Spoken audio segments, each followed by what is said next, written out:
Sorry. My question is to Shashi Tharoor. Happy Onam first. Oh, thank you. You too. You mentioned about Britain. Mentioned that Britain left India in a worse off condition than had it been without Britain. You also mentioned about reparation from Britain. What about the skills in engineering and manufacturing India acquired, the administrative and democratic processes it inherited, the infrastructure left behind, and most of all, the rapid education of the Indian people, of which you are an excellent example? Surely, no one can price these intangible values that were gained during the British rule in India and propelled the country to its present position as one of the leading countries in the world. Finally, one more question. I'm doing a Geoffrey Robertson here. In your opinion, where would India be today if the British did not step into India? Oh, there's a lot there. It'll take the rest of the program to answer. I'll try and touch on it. But this is almost like the American saying to the widow of the American president, apart from that, Mrs. Lincoln, how did you enjoy the play?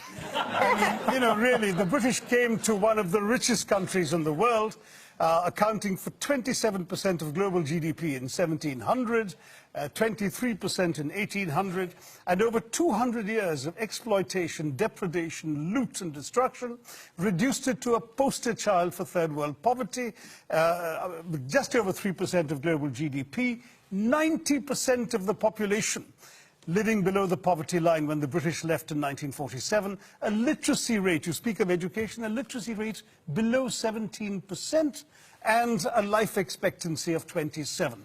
The growth rate of British India from 1900 to 1947 was 0.001%.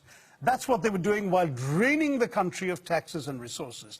Education, my gosh, the British, the last thing they wanted to do was invest in educating Indians. Will Durant, the American historian, traveling in India as late as 1930, pointed out that the entire expenditure of the British on education in India, from the nursery level to the highest universities, was less than half the high school budget of the state of New York. All the Indian institutes of technology, the engineering achievements you're talking about, were established after independence by the government of India.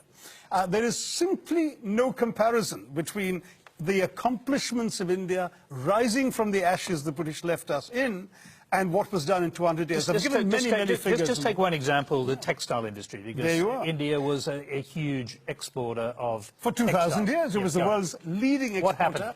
In fact, in the Roman Empire, there are debates recorded by Pliny the Elder of Roman senators complaining about the amount of the Roman Empire's gold that was being sent off to India because of the tastes of Roman women for Indian muslins, linens, and cottons.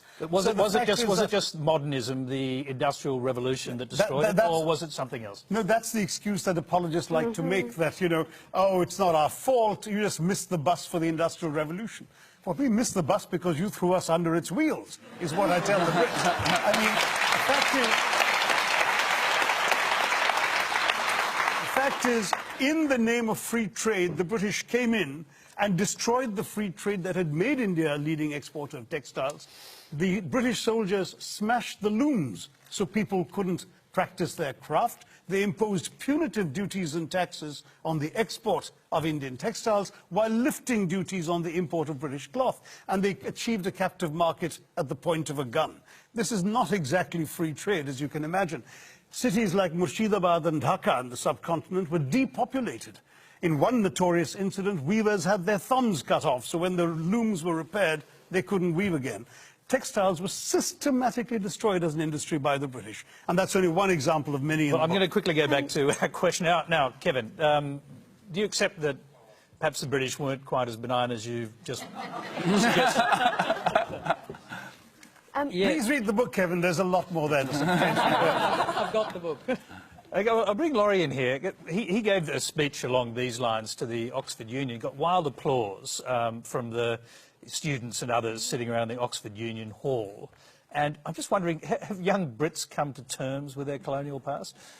No, we haven't at all. Young Brits of every class have no idea about our colonial past, and that is being deliberately done. We are deliberately denied or kept away from education about the graphic facts of what the British did around the world, including in this country, to the people of this country. The crimes of the British and the crimes that we committed and that were done in our names over 400 years of pillaging conquest is something that we don't like to think about, and yet it is everywhere in modern British history. When people talk about Brexit, it's stunning to me that if you ask British people who voted for Brexit what their major fear is, their fear is that people will come to our country and take our things. And that's exactly... why... I just can't... It doesn't compute, but we don't know this history. I took history in British schools up to the age of 18, and I got a pretty good grade. And most You never learned a line of colonial history, did you? Well, almost everything that you have just said, I learned from your book. I'm going to throw quickly back to Shashi because one of the great heroes of the Second World War, in fact of the 20th century, Winston Churchill, you've basically accused him in your book of complicity in a famine that killed 4 million Bengalis. Rightly so. 4.3. I mean, Churchill personally took the decisions that actually not only plunged Bengal into starvation, but had the British actually purchase grain that the Bengalis could barely afford to buy in order to ship it to Europe, not to aid the war effort, as his defenders claim, but to boost the buffer stocks in the event of a future possible invasion of Greece and Yugoslavia. People started dying, and Churchill said, well, it's all their fault anyway for breeding like rabbits. He said, I hate the Indians, they're a beastly people with a beastly religion. Australian ships were docking in Calcutta port and were ordered by Churchill and his odious paymaster, General Lord Chauvel, not to disembark their wheat, but to sail on to Europe, where their wheat might be used in some future reserve stock. On top of that, when conscience-stricken British officials... Yes, I was going to say, did Churchill know people would die? Yes, conscience-stricken British officials are constantly sending memoranda to the Prime Minister personally, because it was his decision, saying that people were dying literally on the streets, and all Churchill could bring himself to do was write peevishly on the side of the file, why hasn't Gandhi died yet? Wow. And this is the man the British want us to hail as an apostle of freedom and democracy, when he has as much blood on his hands as some of the worst genocidal dictators of the 20th century. Well, thank you.